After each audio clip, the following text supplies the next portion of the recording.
We're with Peter Sisseck later on Saturday the 28th, and the first big day of en primeur tastings of some of the people that we work with exclusively.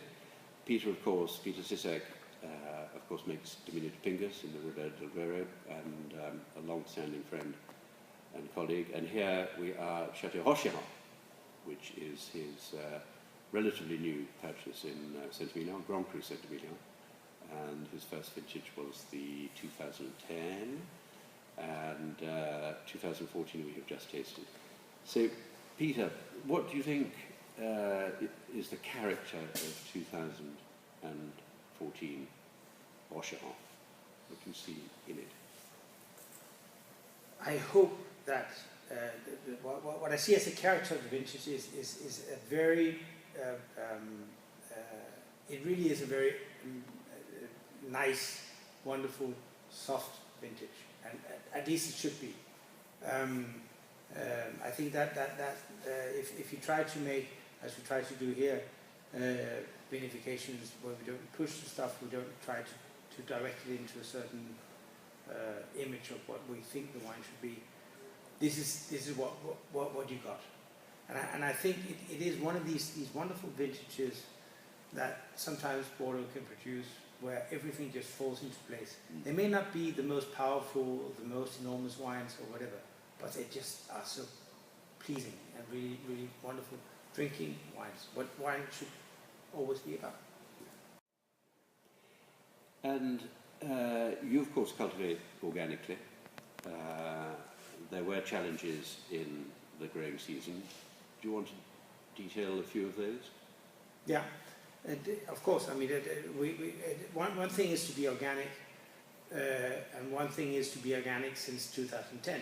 So yeah. It means that we are not, the vineyards are still not 100%, but they're still slightly out of balance and stuff, and we need to detoxicate it and get it into balance.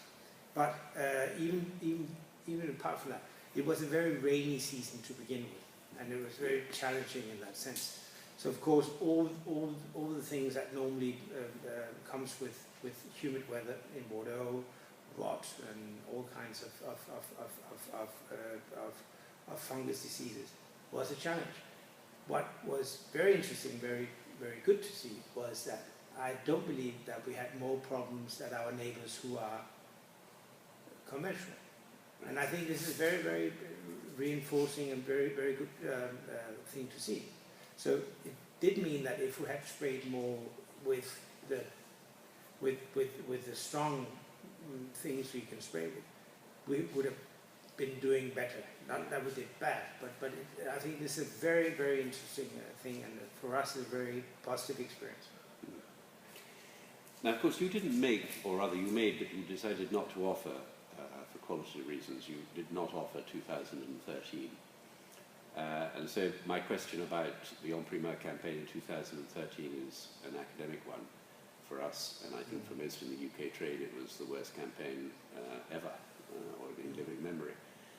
In the light of that, and pushing aside what you decided to do in 2013, or rather what you decided not to do in 2013, how do you think 2014 ought to be placed in the market, price-wise? How do you see that? Again, I understand this is a very complex thing. Me coming from outside, I may have my personal opinions about it.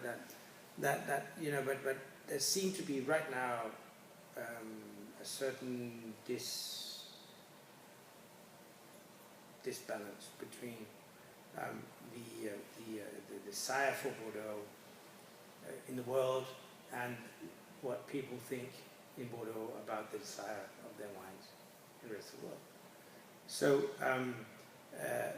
I think in any way it makes commercial sense that I would, from a commercial point of view, try to allure your people and try to make them love you more than try to be arrogant about and pushing people away. But again, it's difficult for me. You know, we have a small operation here. We're doing things in very different ways. So it's difficult to judge about what people are doing without knowing what they're really doing. But I think, and I say that with because I love Bordeaux, and I think Bordeaux is a very interesting area, of course, and that's why I'm here. You cannot prove it more than that. But again, that sometimes, you know, I get hurt when I'm out presenting my wines, and sometimes I feel that a certain non-love of Bordeaux in the world. I think it's hugely unfair.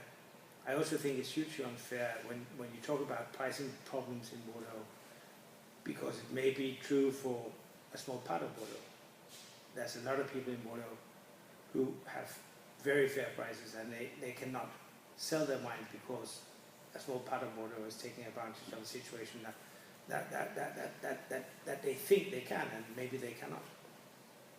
I think we've seen that the greatest concern about Bordeaux is shown by those people who love it more than any others. So I think it's a concern born of love. But I think love needs to be reciprocated. I think that's the feeling that customers have had over the last few years, that perhaps that love hasn't been reciprocated in a way that makes it attractive for them to buy, particularly if they're being asked to buy young. That's certainly something that we've noticed. If you had to score Rocheyron 2014 out of 20, your perception of Rocheyron within the category of Rocheyron, how would you say it was your? No, within the category of Rocheyron, yeah, then it's definitely a 20. But you know that would not. But no, I would. You know, I think I'm really happy about this wine, and I think it could be an 18. But I'm not very good scoring. So, but you know, I think it's pretty much up there. Yeah. But again, you know, it's of course it's a very personal thing what we're doing, and we do make a style that maybe not everybody would like. I don't know, but we try to avoid the wines to be too overpowering or too powerful, and I think we're going away from an epoch where certain wines would be scored highly because of being very overpowering, and maybe we started slightly earlier to avoid that kind of thing. But I think, and I actually did today a tasting. It's not totally true that I haven't tasted 2014, but I could see some of the wines that have tried a bit too hard in 14 to try to make something that's not there, and maybe the best way of saying is that they lack the charm. Yeah. And I think if you can say anything about 14 is that it can be a charming vintage, and I think that's a wonderful word for it. Peter Sisseck from Château Rocheyron, thank you very much indeed.